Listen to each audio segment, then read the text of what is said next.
A blessed day, everyone, and welcome back to our discussion of our Greenland arts. Today, we'll be discussing about the characteristic of arts in Western and Classical period.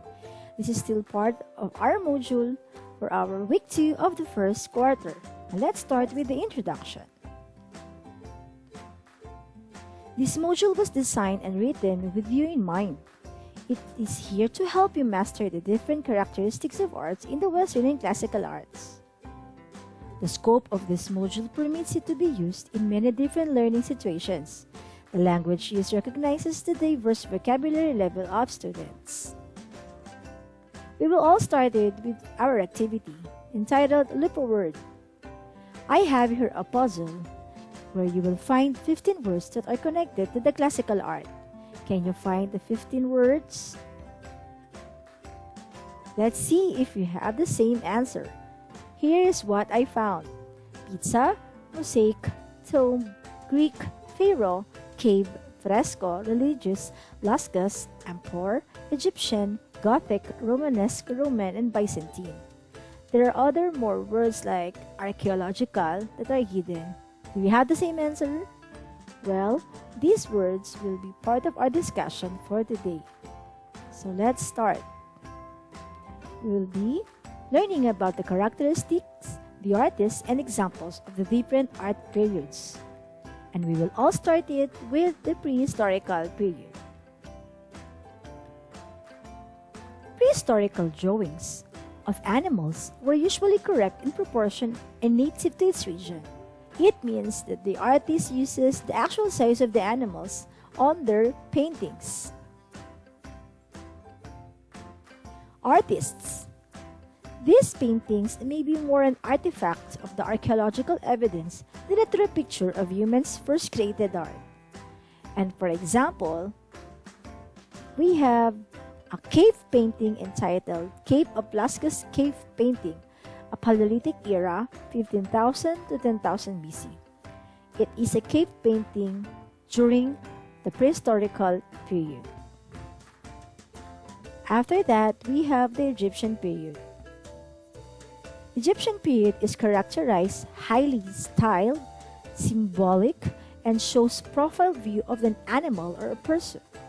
The main colors used are red, black, blue, gold, and green. Do you know why they choose those colors? Because Egyptians believed that those colors can stand under the heat of the sun for a long time. As an artist, in this period, it is not stated who is or are the artists involved in the Egyptian painting, but there are slaves or laborers, well-paid and highly respected workers that are responsible for implementing the pharaoh's vision. When it comes to the tomb, it was the painter's task to preserve the dead's individual spirits because, as we all know, Egyptian values afterlife or the dead instead of the living. And here is an example of an Egyptian art entitled the hieroglyphics. Hieroglyphics is a system of writing using picture symbols used in an ancient Egypt. Here is an example of hieroglyphics. Isn't it amazing? Our third period is none other than the Greek period. Characteristics. Its development is naturalistic but idealized depictions of a human body, in which largely nude male figures were generally the focus of innovation. The famous and distinctive style of Greek vase painting with figures depicted with strong outlines, with thin lines within the outlines, reached its peak from about 600 to 350 BC. It was divided into the two main styles, almost reversal of each other, of black figured and red figured painting, the other color forming the background in each case. This reversal style is also known as the French style, also referred as French vases or red figured pottery. As you notice, if the paintings are black, the background is red, and if the background is black, the painting is red. That's why it's called reversal painting. And for the artists, the most famous of all ancient Greek painters was Apelles, of course, whom Pliny the Elder lauded as having surpassed all the other painters who either preceded or succeeded him. And this is an example of our Greek art, the amphora, which is an example of a red figured vase. And this is how it looks like. And now we have our Roman period.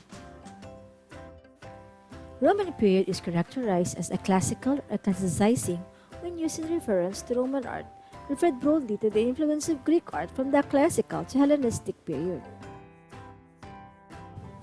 Classicizing elements include the following: smooth lines, elegant drapery, idealized nude bodies, highly naturalistic forms, and balance and proportion.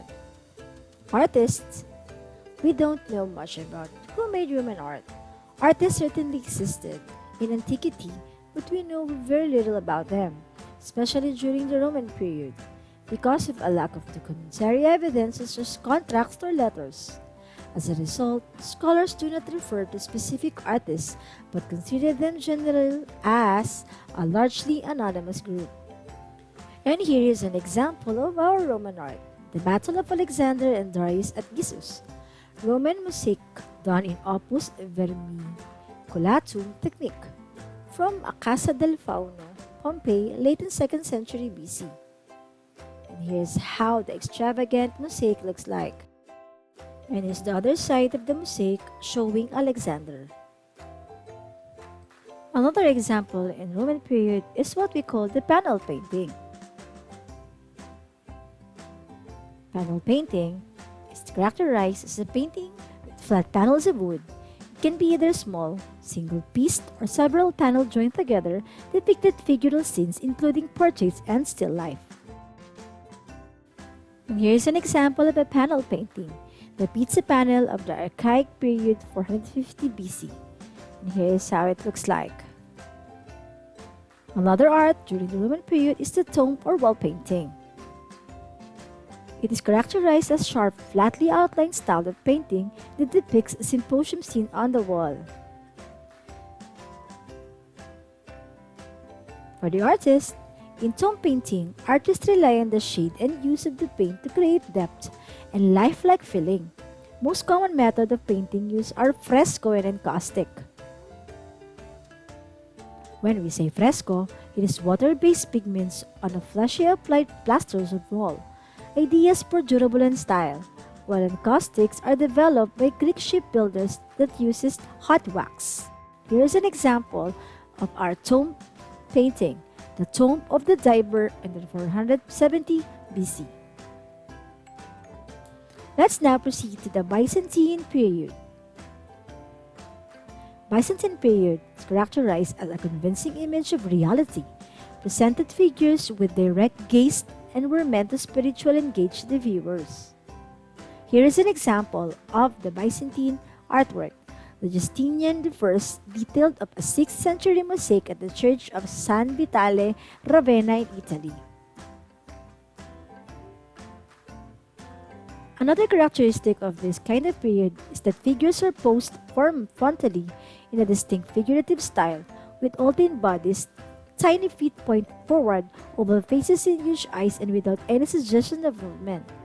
An example is the Empress Theodora detailed of a wall mosaic in the 16th century in the same church in San Vitale, Ravenna, Italy. And this is how it looks like. Let's now have the Romanesque period. They were inside of churches and they are like a book for people who were not able to read. It's not realistic, it's rigid and schematic, did not have background landscape, and painted in bright colors to attract the attention of the people. As an artist, due to damaged murals over time, those remaining murals were transferred into canvas. Some of the artists were Francis Pacabia and Pablo Picasso, who kept a poster of it in his studio. An example of this is Jesus Christ of Pantocrator from DC's mosaic in Hagia Sophia in 1261. And for our last period, the Gothic period. Let's have the characteristic. Elaborated for decorative effect, it emphasizes on elegance, delicate details, soft facial expression, and smooth form. illustrating stories of the Bible and conveying moral meaning. And we have stained glass during this period. Stained glass is a colored glass used to form decorative or pictorial designs, a glass colored or stained for a decorative application. And here is an example of a stained glass. The North Rose window of Chartres Cathedral, France in 1190 to 1220 CE. Here's how colorful it looks. Now, let's have some learning task. I have here some artworks wherein you will tell me the difference and the similarities based on the characteristic that we've learned. Yes, you're right. Alexander was from Roman, while Justinian is from Byzantine period. Now, how about their similarities? What are their similarities? Yes, they are both a mosaic art. And that ends our discussion of our Grade 9 Arts entitled Characteristics of Art in Western and Classical Period. Still part of the module of the week 2 of the first quarter. And I'll be seeing you again in the continuation of our discussion of the art elements and principle of sculpture in Western and Classical Period, which is the week 3 and 5 of our first quarter. And don't forget to subscribe to be updated with the videos that will help you with your learning task in this new normal. This has been Ana's Creation, and thank you for listening. God bless. Bye-bye.